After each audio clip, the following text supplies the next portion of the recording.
welcome you all tonight, this evening, to an event that we have had planned in the works for a long time. We're a local company here that merged with Wayne Cressada before he passed at his will and request in November 2019, last year. And I didn't want to take it over, but he held my hand in palliative care and he said, "Be the voice." So I took his instructions and obeyed.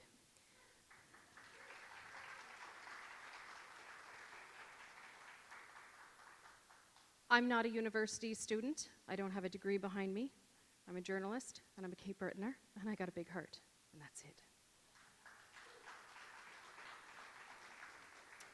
But I'm going to shoot straight from the hip, as always. If any of you have followed my journeys on RippleFX TV, you'll note that I don't usually typically hold anything back. Is that right? Sean O'Connell, where is he? But tonight, we have some disappointment, okay? So at the last few hours tonight, we had to reconfigure at the request of one candidate who is on the screen with us tonight, Mr. Cecil Clark, the incumbent. Thank you very much, Cecil, for showing tonight. But at the last minute request, we had to tie him in virtually due to his concerns with COVID. Now, I will say that he takes extra precautionary measures due to his partner's health. We did, though, go through protocol, crossed our T's and dotted our I's with Dr. Strang in regards to the event tonight. So we would love to have the other 5 candidates. Would you like to see the other 5 candidates who are in the hallway?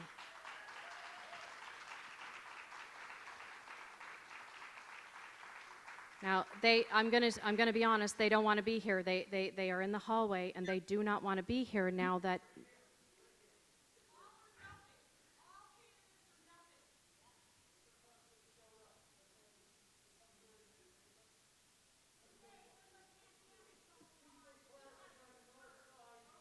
So I'm going to give Cape Bretoners 2 minutes, the audience and the candidates, to talk and get out what you want to say.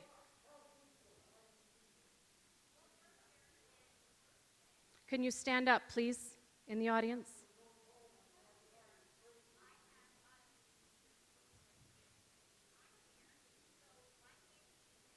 Okay.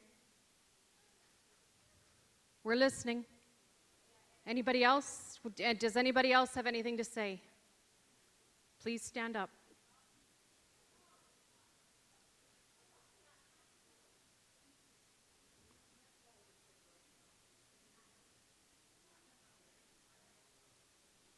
Thank you, ma'am.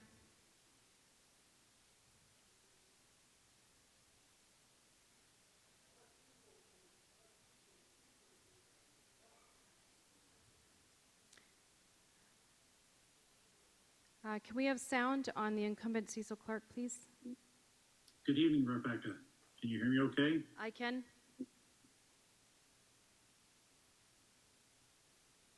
Yes, we can.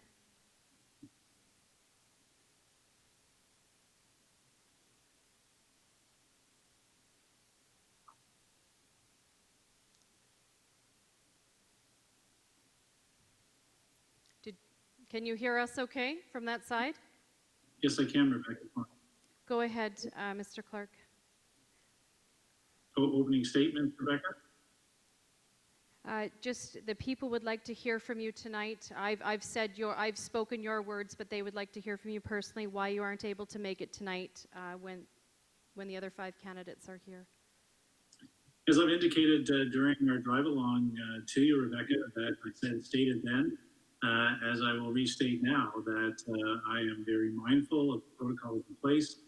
We are now entering a second wave of COVID. We have a Prime Minister who has indicated last night in his state to the nation statement where he said we can expect to be shut down for Thanksgiving, potentially. So I take this very seriously, and to you, I've communicated that we're more than happy to participate in any virtual form with you and or format similar to the one the CDC is putting forward. So I welcome this opportunity to join you this evening, and if your guests don't find that satisfactory, then I leave it to you as moderator to judge from there. Okay, so audience. Audience, I'm going to go ahead, and if all of you feel inclined to walk, feel free to do so. But I'm here tonight to moderate this. And CBC, we've got a national viewing right now.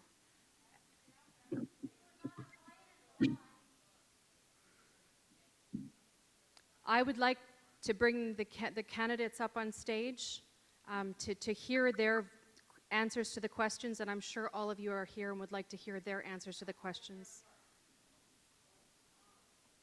Well, he's part of the, yes?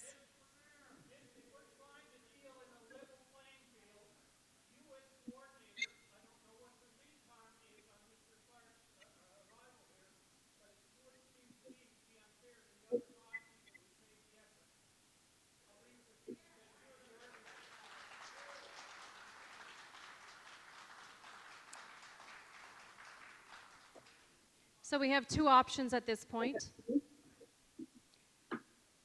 One is that we... I can hear you, but I can't hear anything else. So just so you're aware. I was very... Myself, as I've indicated to you, we went through great discussion and my willingness for a long time to work and be part of a virtual process here and an in-person process, but not a large public gathering. That is my position. I will stand with that. We just came through an EMO process.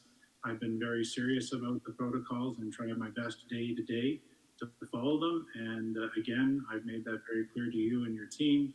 And if it is not acceptable, I'm happy to recuse myself from this debate. Okay, so I'm going to ask Mr. Cecil Clark, with all due respect, to please leave the debate. Thank you. Thank you very much.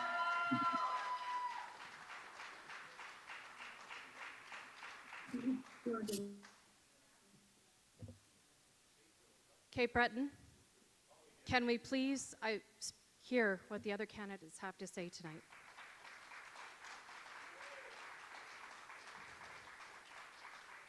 Mr. Abbas, Mr. Strasser, Amanda McDougall.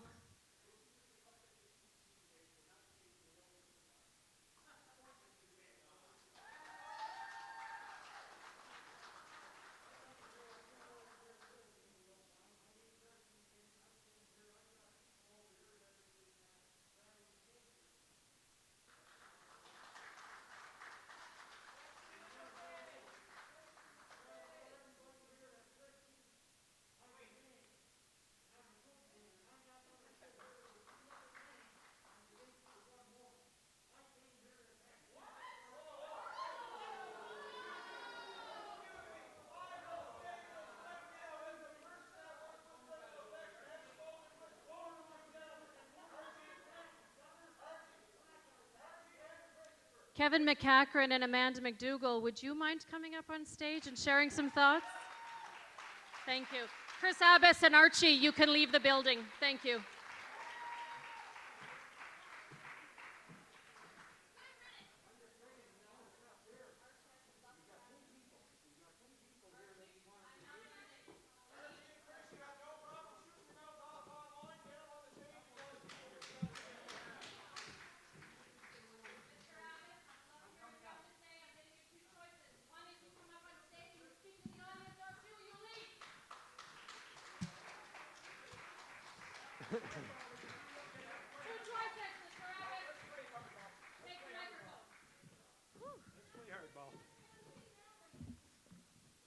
That's your first opportunity, Mr. Modi. The second will be security. Where's John? Welcome tonight to the 2020 mayoral debate, CBRM, put on by RippleFX and Coastal 89.7.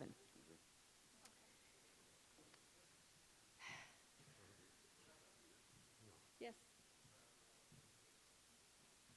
Thank you, Mr. Strasser. Welcome.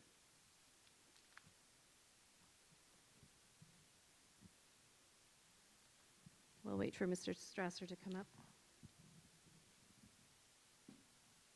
We're not debating without Mr. Clark. Just give a few words about ourselves. Oh, yeah, we can give a few words. Mr. Abbas, don't. You were aware that Don't Mr. Clark wasn't showing up? Security, There's only 5. security, words, please. Thank you. Mr. Abbas, you've been given the 3 warnings. I gave you lots of warnings. Leave the stage. Oh, okay. You want to go? What? You want to go? I don't think that's right for him to kick him off the stage, so. You can't be asking people to leave the stage like that. Of course he's frustrated. We're all frustrated. So, but still, kicking over, that's not right. No. No.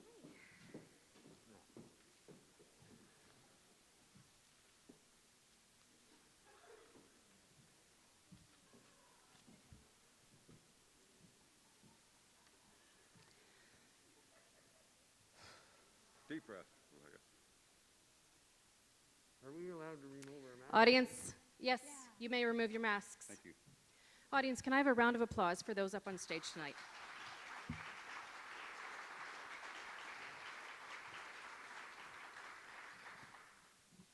I'll begin. Word on the street, we possibly caught national attention. The question is, are you ready? We don't know yet. How's everyone doing this evening? This is my speech.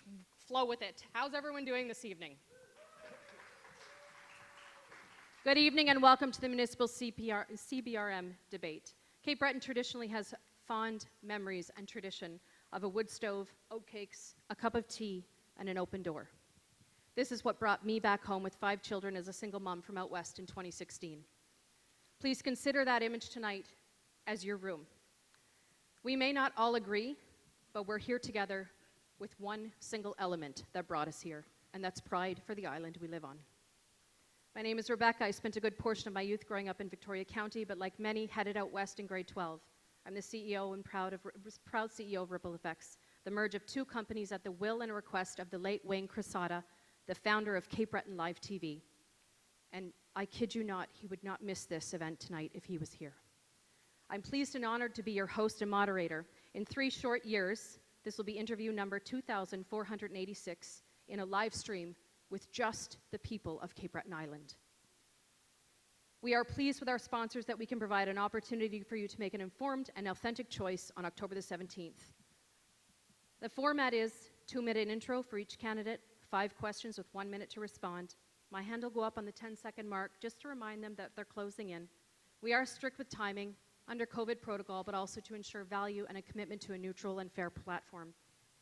Please hold your applause till after the candidates have all responded, and then we'll open it up for a 3.5-minute discussion. Candidates, please raise your hand to jump in on that conversation if you want to say something during that 3.5 minutes. Just want to make sure everyone has even time. This will begin with each candidate. We'll get 2 rounds of rebuttals on a special feature, and that's the fact that, well, Mr. Abbas is gone, but Archie has a question for Amanda, and Amanda has a question for Archie, and they'll be able to ask each other and have 2 minutes of rebuttals, 1 minute each, with no interruption. So we would kindly ask the audience to respect that platform as well. This event is exclusive to RippleFX and its sponsors, so no live streaming is permitted. We kindly request you to power off your devices. The Coast will replay this audio on Tuesday, September the 29th at 7 p.m. And we thank the Coast for coming in on this, the only radio station providing local news 7 days a week.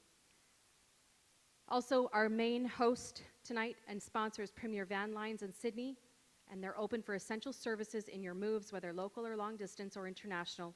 This event would not be made possible without our sponsors this evening.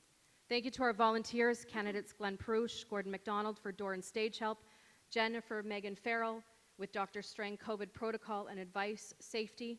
She ran me through everything repeatedly. City Print Plus, Member 2 and staff for quality service, Huey MacArthur for continued advocacy on the behalf of Wayne Cressada from the Whitney Pier, Mary Rose Herney for help with Mi'kmaq questions regarding tradition, my cameraman, Roger, and his assistants in helping me with my family duties as a mother of 5.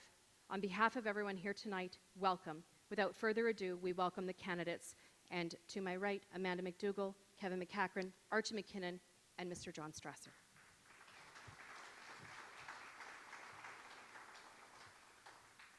So, like I said, folks, we'll ask a question which have been pre-submitted just to make sure we're not doubling up on questions and wasting time. You've seen the question. You have 1 minute to respond, starting with Amanda to my right, and my hand will go up on the 10-second mark. And then after everyone's done, we'll open it up for discussion. So the question number 1, police budget. And I also want to thank the public over the past 2 months for submitting all input as to these questions this evening that are very custom designed to local CBRM. Police budget. The Cape Breton Regional Police budget is currently one of the largest components of the annual CBRM budget and continues to grow each year. Some public criticism suggests there are too many officers for our population size, and too many officers are off the job due to health issues, and that the budget is simply too high. Candidates, do you agree that any of these concerns are valid? If yes, what changes would you propose making? If not, explain your take. Amanda McDougall. Thank you. So yes, this is a very valid concern. Policing is one of the largest components of each of our budgets every single year. It's also one of the most important services that we do provide citizens. I am happy that we are right now underway taking on a police review. My hope is that this is going to disclose to us some efficiencies we can find within the system, but also give us the opportunity to really look at how we can restructure our police force to be more community-centered. That means bringing in addictions counselors, social workers, trauma counselors. We need to get the health authority to invest in our police services, because this is probably why so many people are off.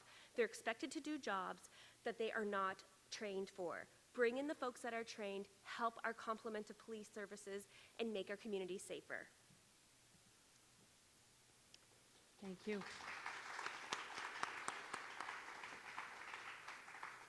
Mr. McEachran. I refuse to answer. I'm joking. I'm joking. Only in Cape Breton. It is actually a large problem here in Sydney and CBRM and whole. The number of officers they do have in the city is bloody ridiculous. It's not the officers' fault, though. They're doing their jobs. The court systems themselves are just totally backwards here. I see a lot of things happening. It's got to change. It's ridiculous. Their officers are doing their jobs, trying to keep things proper, and people are brought to court and released. Not right. I personally would like to see, like Amanda said, some health workers brought into the policing department. I'd like to see more training in the police department here as well. And that's my take on that one. Thank you, Mr. McEachran. Mr. McKinnon. Well, I guess what I want to say is, first of all, wasn't it the previous mayor and council that got us to that position, where we've overstaffed in the police department, and it's a problem. And now all of a sudden, after you've been on council for 4 years, how come you didn't deal with that problem in the last 4 years? But don't worry about it. The next mayor and council will definitely deal with it. Thank you. Thank you, Archie. Mr. Strasser. This is one of the, I think, easier problems to solve in this municipality. The reason? There are comparable units all across North America that are extending services to the people that surround them. It should be very easy to establish benchmarks in terms of how many officers you need, the level and the range, and then make the appropriate adjustments. I've done this before. It's not complicated. It's a tough decision, but it's not complicated. Thank you, Mr. Strasser. So, thank you, audience. Now we'll open it up for a 3.5-minute discussion between you. And Amanda, go ahead. Thank you. So, responding to Archie, the previous council actually did listen to people. We did listen to the police board, and that is why a police review is happening as we speak. Stakeholders in the community are being listened to, and they're being brought in because we recognize the need, and that is why the review is happening. Thank you kindly. Archie McKinnon. Well, you know, Amanda, before amalgamation, I was a councillor in Sydney Mines. And one of the things we done in our council in Sydney Mines, we got involved with the community. We had community policing. So, I mean, community policing doesn't cost nothing. It certainly helps a lot of communities. In Sydney Mines, it was a major help to us because we had a small police staff. But we had community police people roaming around the community, helping us, getting involved, having meetings with the police department, and maybe that's what we got to do now, come back to the community policing, because we certainly don't have the money. So we can't just keep hiring on police officers. Maybe let's get involved in community policing. Kevin or John Strasser, do you want to add to that? I'm going to pass on this one. Okay. John? There are papers being written and reported to communities across North America at the moment on how to make policing more affordable.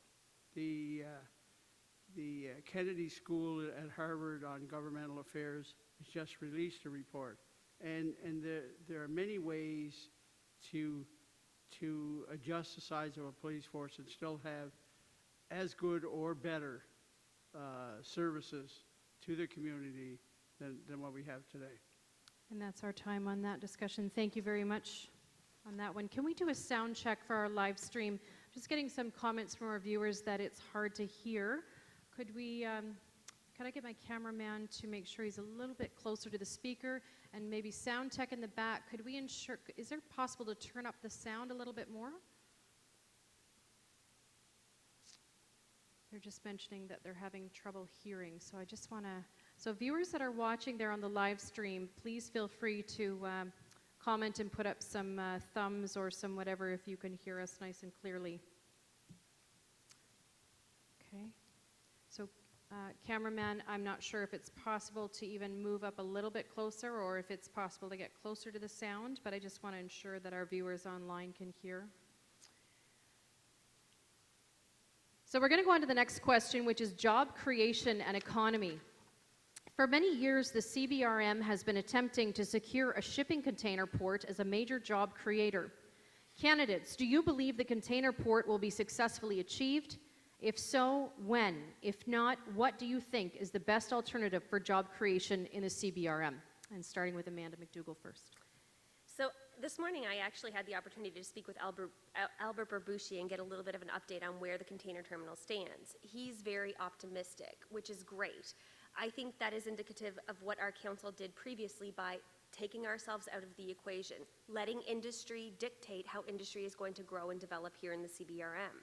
We do not need to interfere in development. What we do need, though, is to advocate for things like the rail. The rail that is imperative to the container terminal is also imperative to a great amount of development that will come to this island.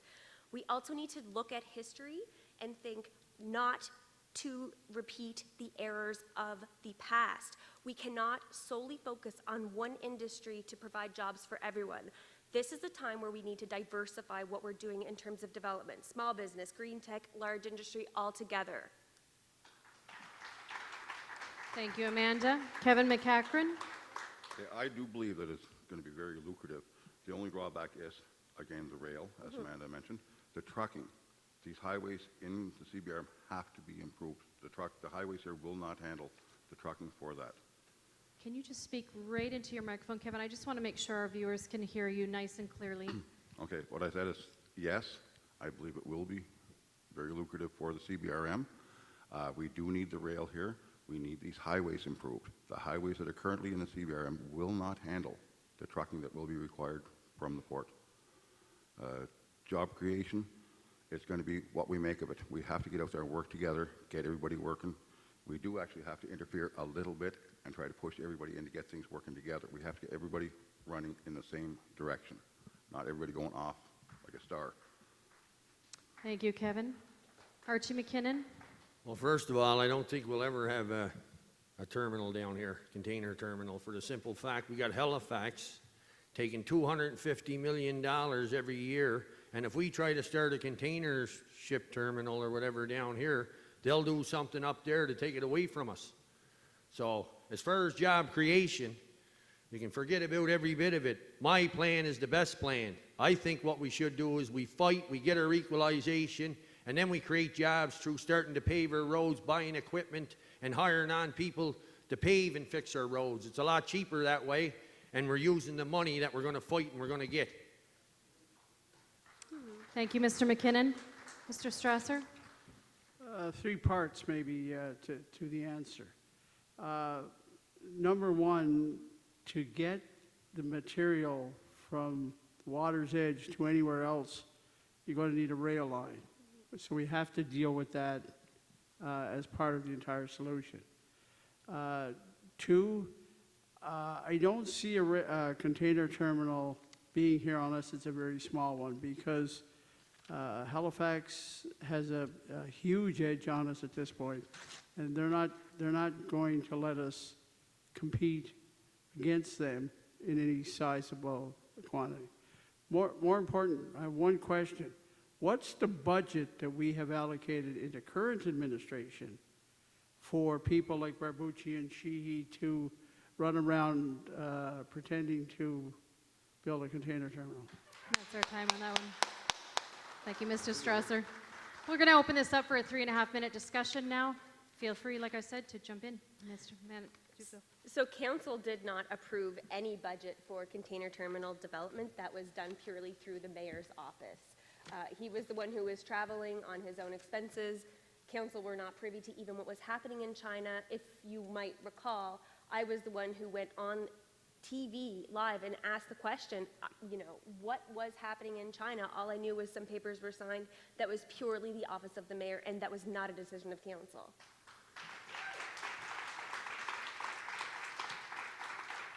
Any follow-up comments, Mr. Strasser?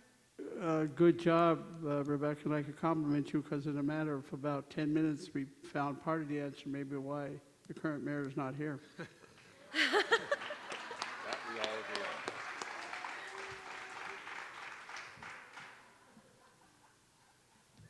I missed the muffled part. Was that a heckle? No? Oh. It was good. It was good. Okay. I was ready to throw something. No, it was good. Okay. It was good. Mr. Strasser, any other follow-up comments to that? That's it? That's it? All right. All right. Well, we're going to go on to number 3. And before we do this, I'm a big believer in manifestation. So I need you to close your eyes for a minute and then open them and imagine if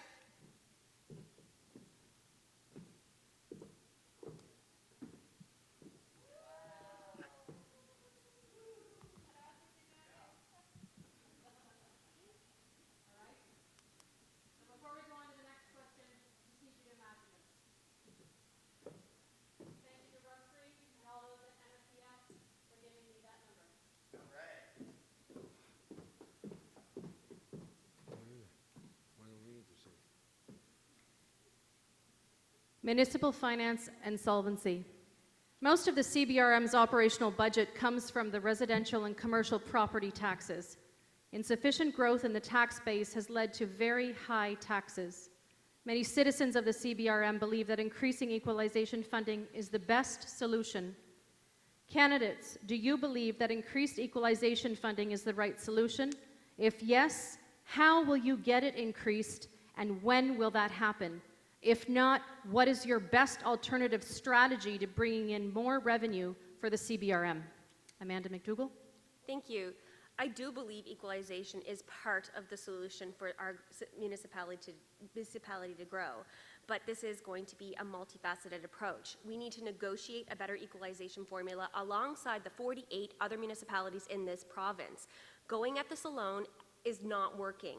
We have to do things differently. But what we have to do in the interim is be responsible and make sure we're looking at other options like growing our population. There is an opportunity now to pilot the municipal nominee program where we as a municipality can identify people who want to come here and start businesses. That is going to bring revenue here, that is going to grow our population. If we sit back and just focus on one solution like equalization, we are a very irresponsible mayor and council. We have to continue doing many things all at once. Having one solution is not the answer here. We have to be multifaceted.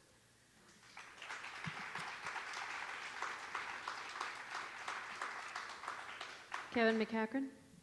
Now, I do agree that the equalization payment has to be worked out in a different formula. That definitely has to happen.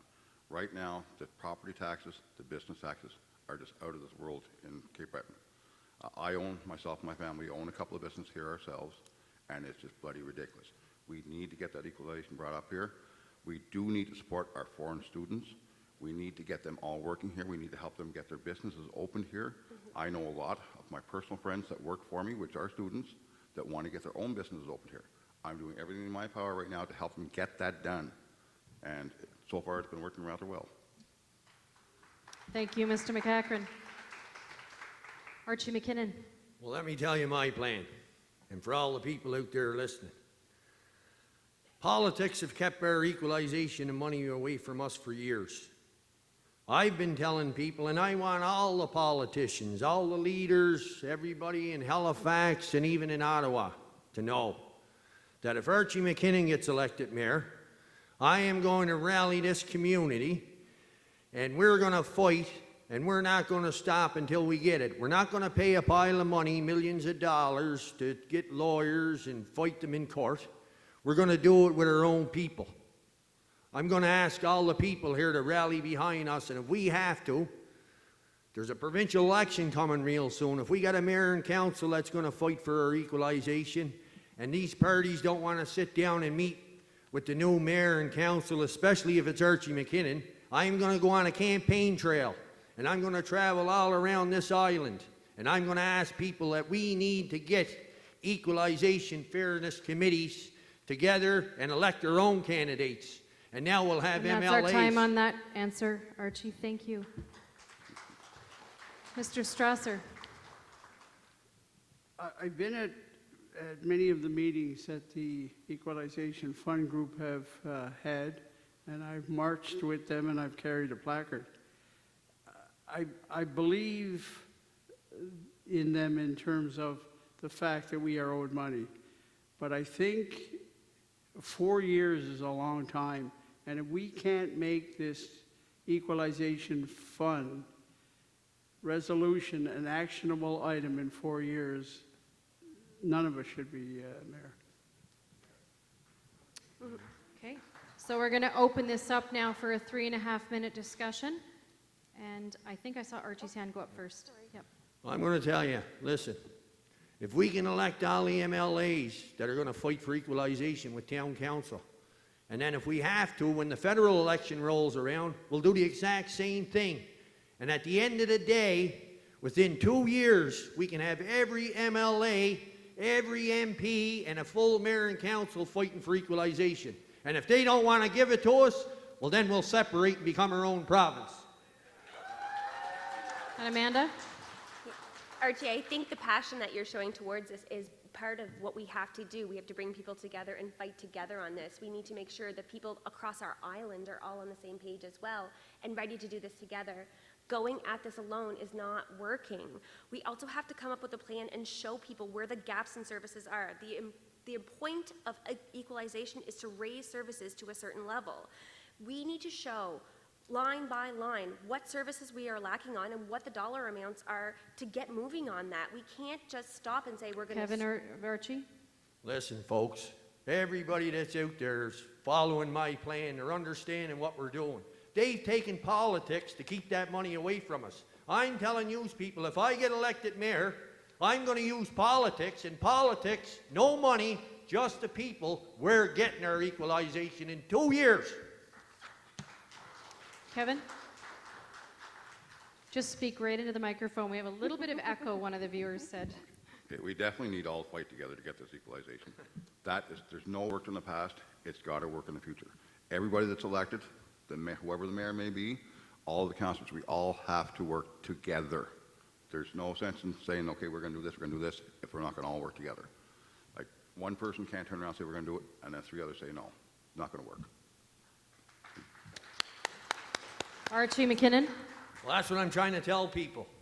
The only way we can win anything is as a team.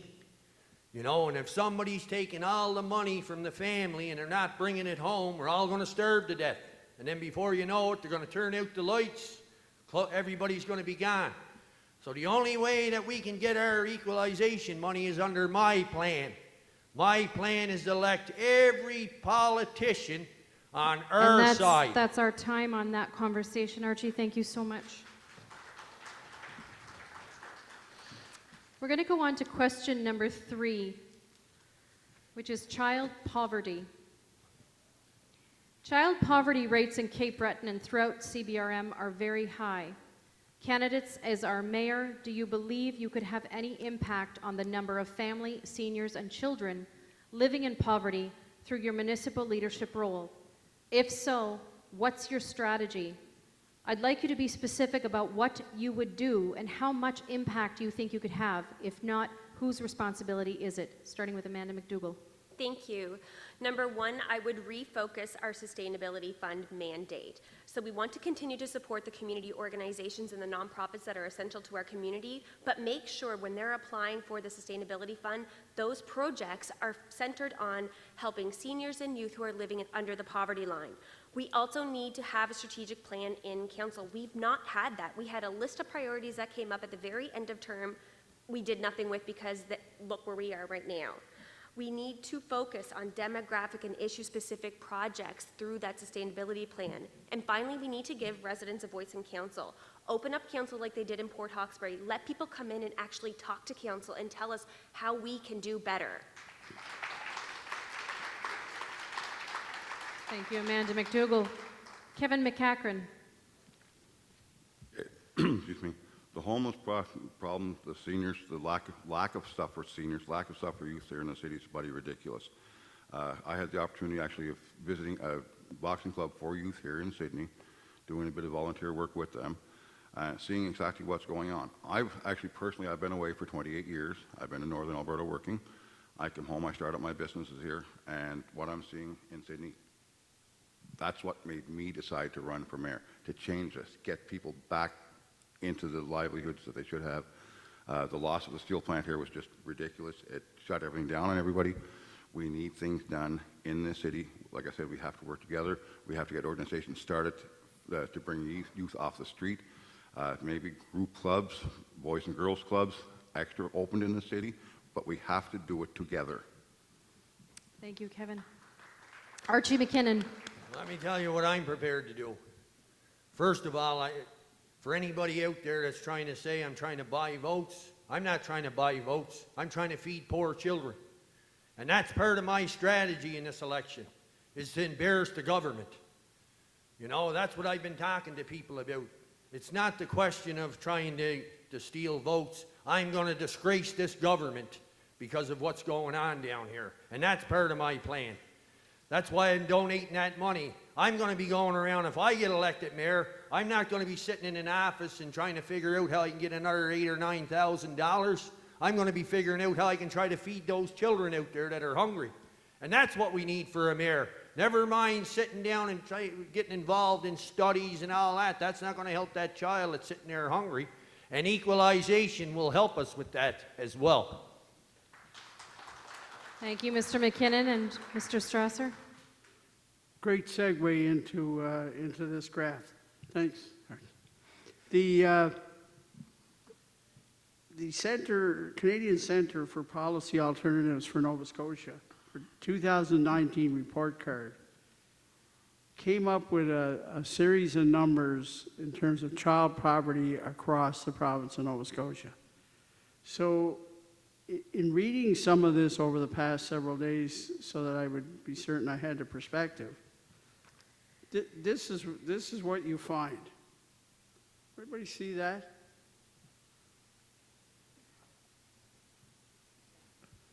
Nobody pointed that out, did they? But from here over is the child poverty for reserve mines, North Sydney, Sydney Mines, Glace Bay, and the Waterford, as a percentage. This is Fall River, Lower Sackville, Dartmouth. The government is not concentrating on poverty levels in Cape Breton. From the looks of that, they could care less. So we're going to have to solve that problem ourselves, I think, and there are all kinds of ways that you can do it. We put Thank you, Mr. Strasser. We're up on that one, but we're going to... I'll come back to it. Yep, we're going to come back to a 3.5-minute discussion here. So let's open it up for a 3.5-minute discussion, and feel free to comment there. Go ahead, Archie McKinnon. Let me tell you, folks, I know what's going on with the child poverty around here. I've probably done more and raised more money and tried to help child poverty in the whole council in the last election. I think I'm up to like 32 chairs I made. I've been trying to help even on the outskirts of our municipality. We've got fire departments that don't even have proper trucks. They're talking now about possibly losing the municipality of Quebec, or of Bedeque. But I mean, that's what's going on around here. This whole island is dying. Okay, Mr. Strasser, do you want to come in on Amanda? I'll let Amanda go first. Go ahead, Amanda. Go ahead. Well, I think what Archie articulated there was that how difficult and complex this issue is. It is good to have money right now to feed people, but if you don't have a long-term plan, you're not fixing any problems around child poverty. You need to come up with a 4-year strategic plan so you can actually have goals and measure whether or not you're being successful or not. It's good to help in the immediate, but if you have no long-term plan, that's not fixing anything. Archie McKinnon. John, did you want to finish up on your comment, though, Mr. Strasser? I do, but go ahead. No, I'll follow Archie. How's that? No. I'll follow you. Go ahead. Listen, folks, $250 million. I didn't have a chance to do it today in Canada Storm, but before this election's over, I'm going to do it. I'm going to take my carpentry skills and I'm going to build a pyramid. And it's going to be blocks of gold worth $500,000 to show people how much money yearly is being taken from this province. No long-term plans. Long-term plan ain't helping a child that's hungry. Follow my plan. 2 years, 2 provincial elections, and we'll get our equalization if the Mr. people on Strasser? this island follow my plan. Thank you, Archie. Mr. Strasser? Okay. Put it right side up this time. Everybody understand this graph and follow it? Fall River. Percentage of child poverty in Fall River. Yeah, got to speak into the mic, John, or the viewers that are watching live won't be able to hear you. Okay, next one I'll build will be a graph with a mic attached to it. Would it help, John, would it help if I stood with the picture closer? Sure would. Okay.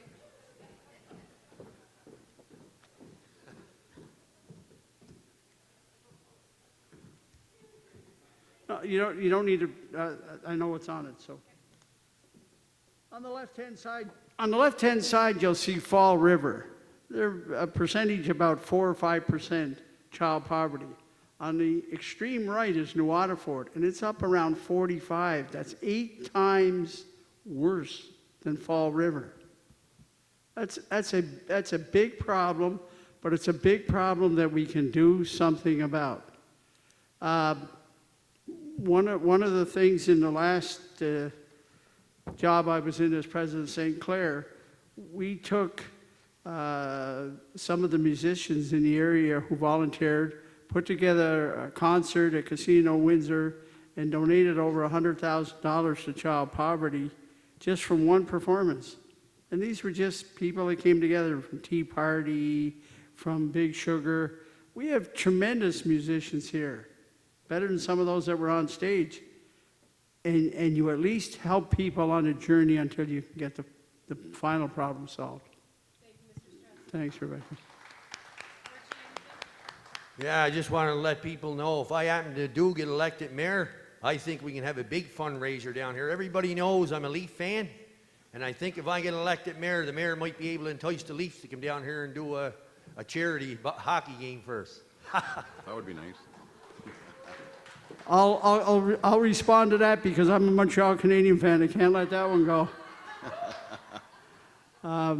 I'm surprised they let somebody who was a Toronto Maple Leaf fan even into the election. And that'll be enough to the hockey chat tonight, boys. Okay. Just kidding. You gotta have a joke. Does anyone, Mr. McCachran? Thank you, Rebecca. First of all, I want to thank Archie for the work he is doing for poverty down here. I've seen his chairs he's building. They are amazing. Very, very, very nice. Thank you very much. Archie did hit on topic, and so did John, so we have to do some fundraisers here for poverty. That would be something that we could all work together on. It's something that has to be done. We have to get some of these organizations working with us, though. One person can't do it alone. We all have to work together. Amanda McDougall? I think we should acknowledge, though, the good work that is being done in terms of the United Way, who do hold a gala that has, I can't even remember what the amount was last year, but it is incredible the amount of money that is being organized through the United Way, bringing in like-minded stakeholders, and we have to do more of it. Debbie Keating's here, and she did an amazing fundraiser last year for hospice. Our community knows how to do this. We just have to do it more frequently. And if the mayor and council can lead on that, by all means, I fully support it. Thank you, Amanda. So our last question here before we go to a special feature, which is candidate to candidate, is First Nations. First Nation communities, member to Eskazoni, are fully or partially excluded from CBRM transit coverage. There are also suggestions that CBRM's municipal workforce does not have a demographically representative number of First Nation employees. Candidates, do you believe that First Nation communities are being treated fairly within CBRM? If not, what would you commit to as mayor to reconcile these or similar issues? Amanda McDougall? Thank you. So I did look into the numbers regarding how many employees of the CBRM identify as being First Nations, and the response I received was, we do not track that. That is problem number one. First Nation consultation is not where it should be within the CBRM. So I did seek advice from my friend Nadine Bernard, who held the position as Indigenous Engagement Advisor with the HRM. I asked her what her job was and how can we translate that into a position here at the CBRM. So my thought is we take the money that is currently allocated in our budget towards the 2 positions that were appointed by the mayor, invest that in an Indigenous Engagement Advisor, and also hire an elder in residence. Clearly, we are not staying true to the Truth and Reconciliation report. There are 7 actions in there that are municipally linked. We are doing none of them. We need to invest in our communities that are our First Nations neighbors in order to do better. Thank you, Amanda McDougall.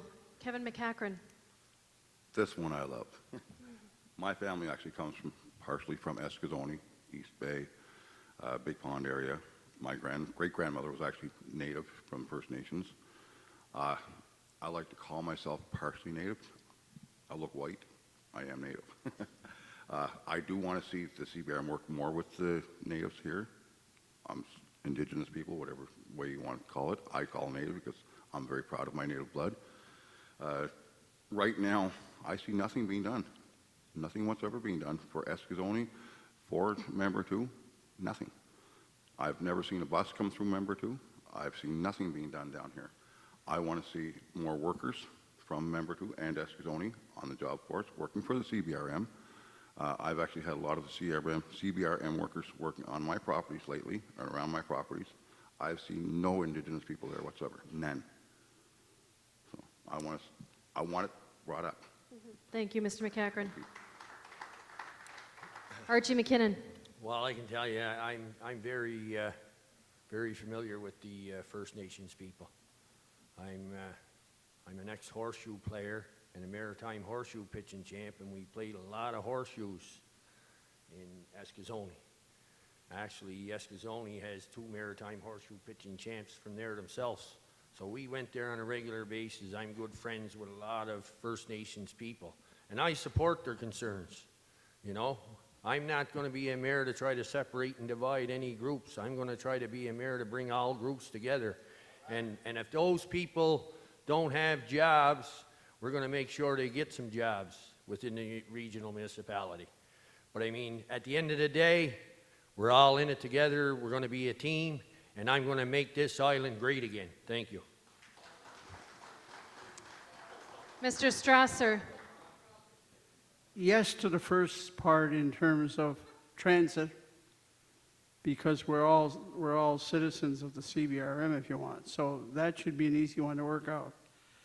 Second part is a little bit more difficult because in any position that I have been in, where the group, if you want, gets to pick people, it's always been to try to get the best people. So if they're the best and they're deserving, yes. If they're not, I don't think I would impose limits on any hiring process. Okay, thank you, Mr. Strasser. We're going to open it up, going to open it up for a 3.5 minute. Amanda, let's take your comment. Just continuing on what I was talking about before, I did have an opportunity to speak with Chief Leroy, and we said how, you know, a couple of times a year coming together at what we called our tri-council meetings was a nice thing to do, but there were no actions that necessarily came out of it. It would be nice to actually share our council settings, our rooms together, and start making decisions and start making plans for projects together.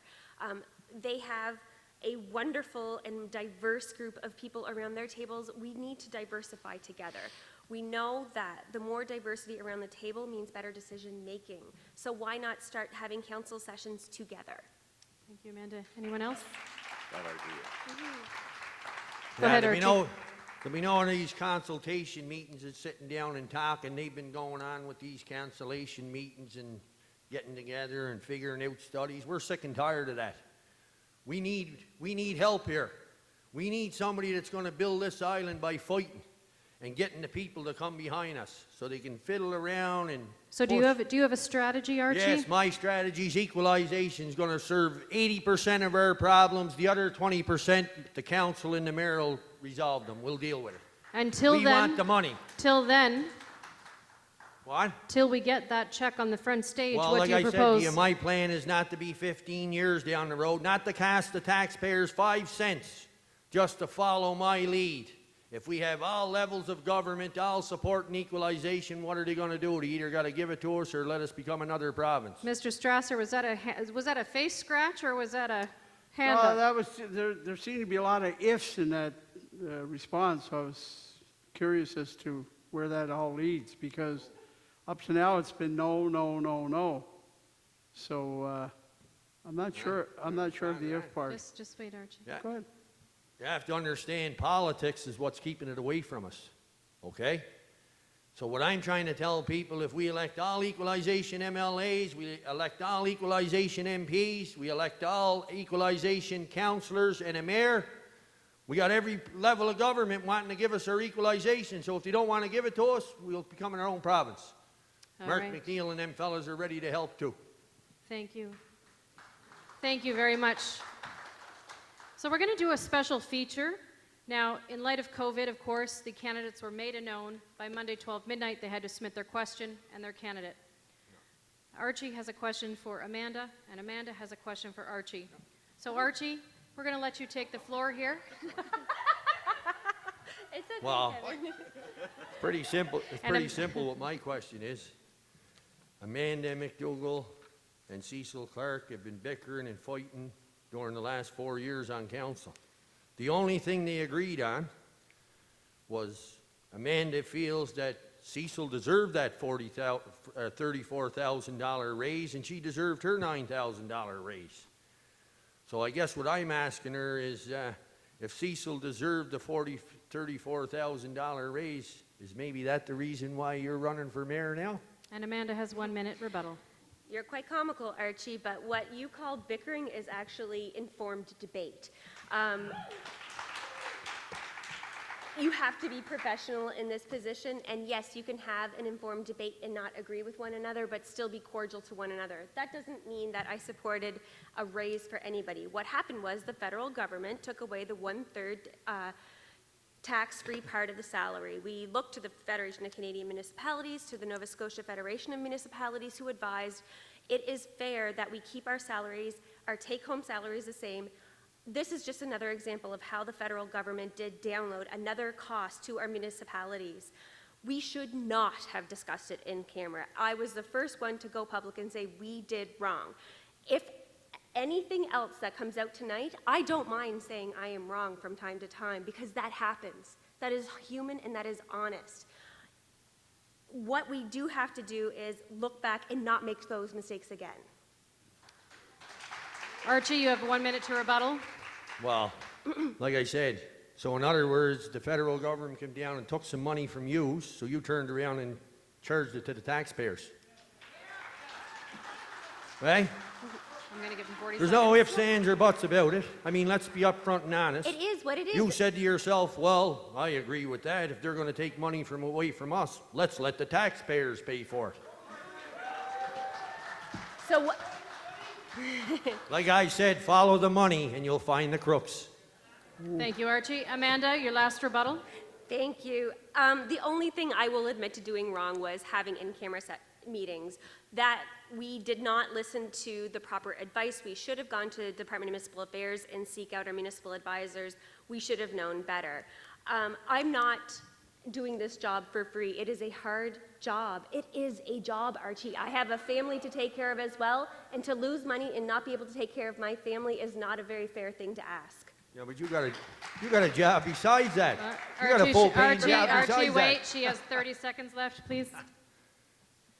I do have another job, and you've been telling lies about that, saying that I'm making $100,000 at ACAP, which is $33,000 a year, Archie. So if you knew how to do a little bit of research and be prepared for debate, perhaps you wouldn't be spreading lies.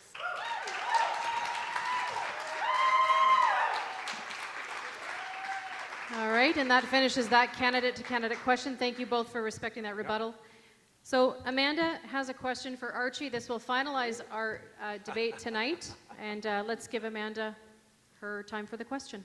So, Archie, the one thing that we do agree on is that we both strive to have a more transparent council. I think that's fair to say.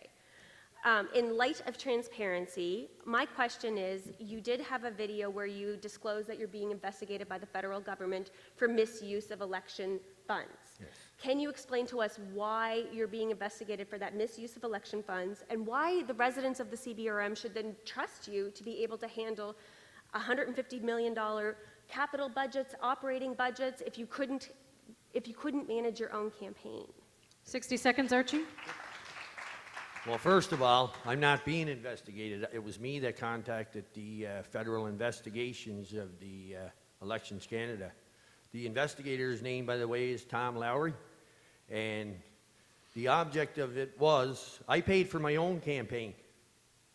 I had a misappropriation of funds, so I contacted him, and there's an investigation going on because my official agent stole tens of thousands of dollars of donations from poor people that have donated to my campaign. So again, like you said to me, get your facts right.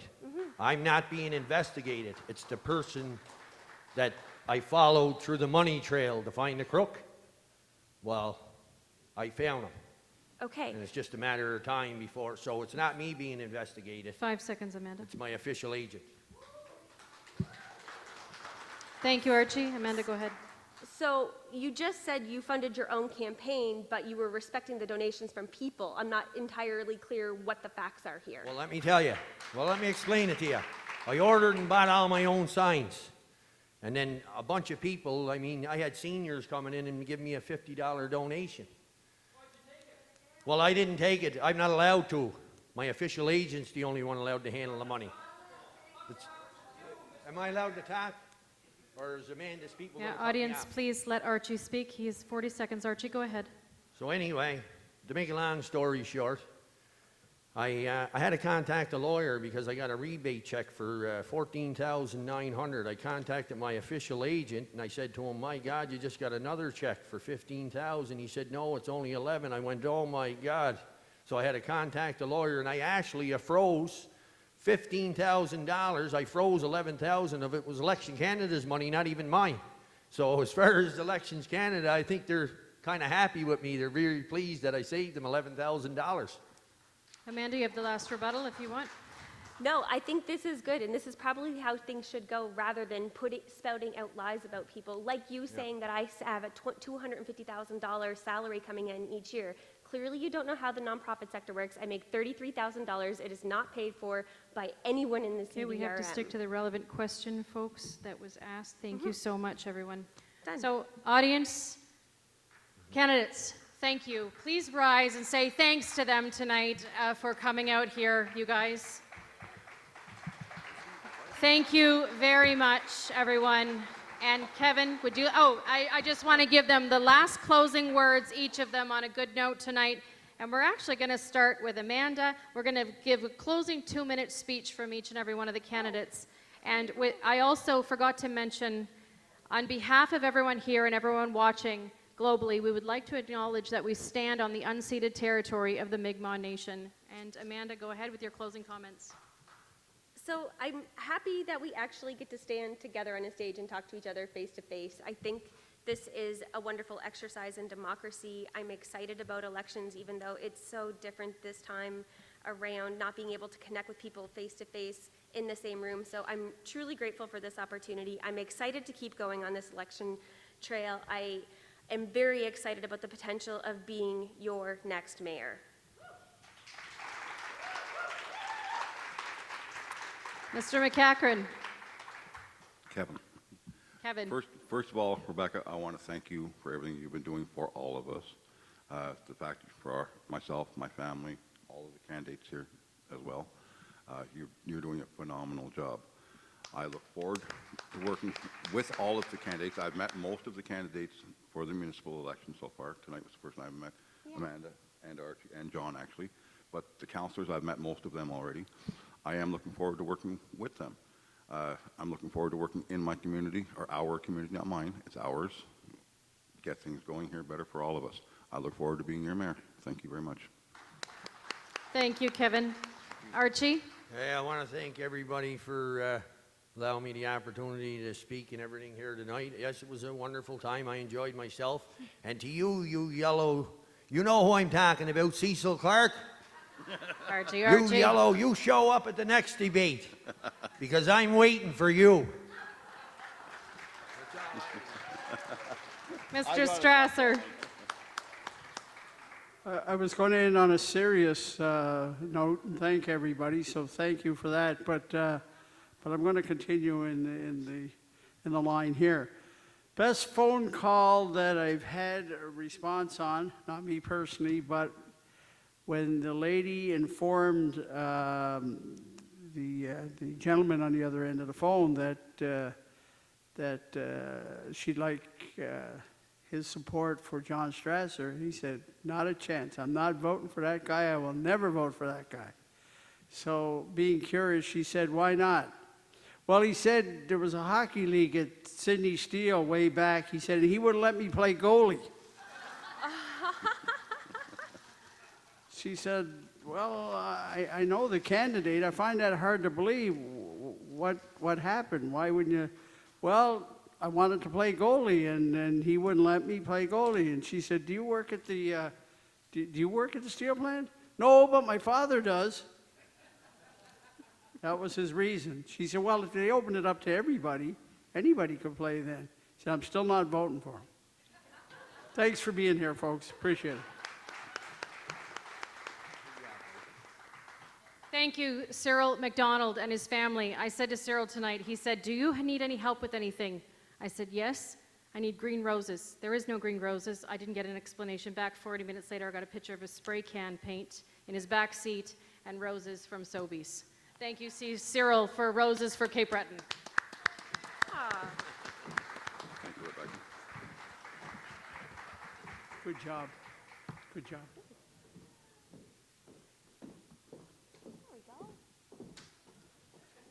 Due to COVID, guys, we're adhering strictly to Member 2's requests, so I kindly ask you to keep social distancing. Thank you so much for coming out tonight. Please share the video. Coastal Air 89.7 will be airing it next week as well on Tuesday at 7 p.m. Thank you again. If, ands, or buts about it. It hasn't